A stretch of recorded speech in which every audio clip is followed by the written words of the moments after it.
چې په دې ځمکه کې دنه غټان پراته دي، غټان غټ غټان دي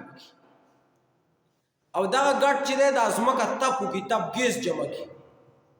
نو دا غټان کله کله د یو بل سره وتم بيګین د دینه بره دا ځمکه سره وسنډي او کله کله د ځمکه تپ جمع کین دا غ تپ د رئیستو لپاره زلزلې شین د عمل کوشتي دا وګورځي. لیکن د انګريز د تحقیق غلط دی،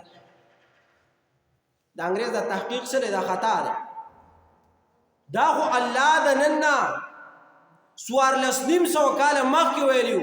او د سوار لسنیم سو کال نه دا پریدا هغه چې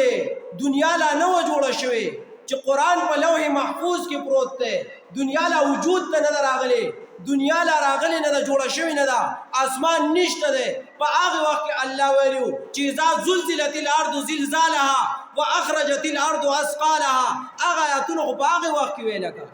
نن د دې زمانه انګريز تحقیق کوي او ریسرچ کوي چې دا نه دی وجه نه راځي. دا پلکیات علم ذکر کړی دی، ښا هدایت الحکمت والا د علم په کتابونو کې دی، ښا دا دوی موي چې دا ځمکه چې د پخوانو هندوانو د عقیده و هغه هندوانو ما عقیده کړی، لیکن نو مسلمانانو خپل کړی. د هندوانو د عقیده و چې دا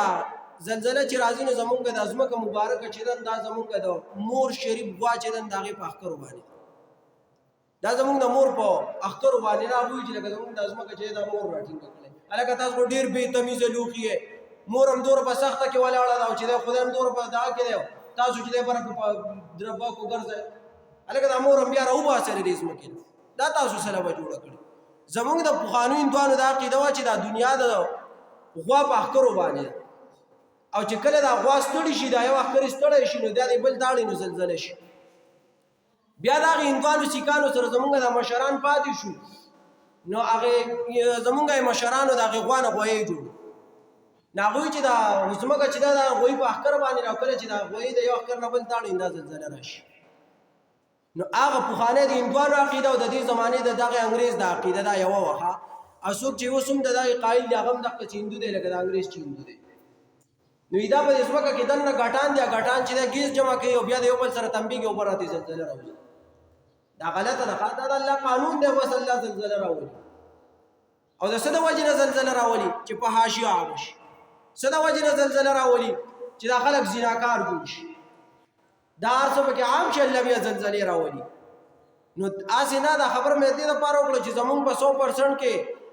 چې دنو 99% خلک چې دنو غټ موبایل استعمالي او دا هغه سره چې دنو ار یو الک او جینې او نر په خاطر باندې فیسبوک کې او یوټیوب کې او پاغه کې هغه انګريزان پکې ګوري، نه انګريزان ریسرچ دا کړی دی چې ریسرچ کړی نو زمونږ په 99% کې 95% د مسلمانانو عقیده دا انګريز په تحقیق دا خبر مې دې پوره کړې تحقیق خطا دی. ښا د فلکیات علم دا عقیده ده، لیکن فلکیات ولې مسلمان نه ګڼل. د فلکیات کتاب موږ د علم کې وایو 5مه درجه کې،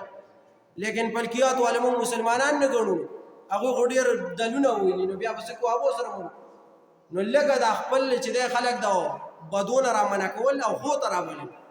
چې الکه لیک جمعه دراشه، لیک دا وخت دراشه، منزل راشه، درس لراشه، تقریر لراشه، دې ته بس واوري